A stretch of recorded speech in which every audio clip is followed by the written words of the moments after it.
Стъпка по стъпка. Човек от раждането почвал да умира. Такъв е, казват, земният ни дял. Не ще с устойчивост да парадирам, но и до днес не съм съвсем умрял. И то ще стане, но защо да бързам? Изчаквам бъдещето примирен. Щастлив, че края ми е в кърпа вързан, умирам постепенно, ден след ден.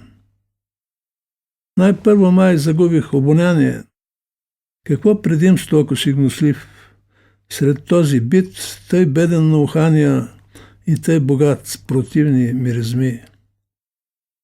Наскоро почнах и да оглушавам. Сега приучвам се да бъда ням.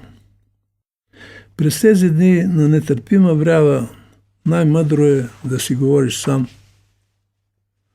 Замира вече и оно влечение към топли връзки с някоя жена и към дотегналото упражнение, познато под различни имена.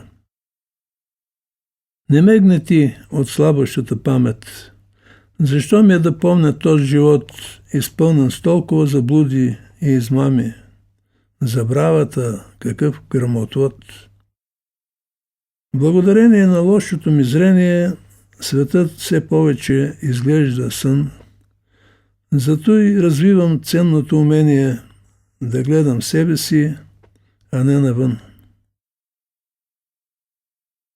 Смъртта, когато дойде закъсняла, ще види върху стария диван едно съвсем излишно вече тяло, напуснато от своя квартирант.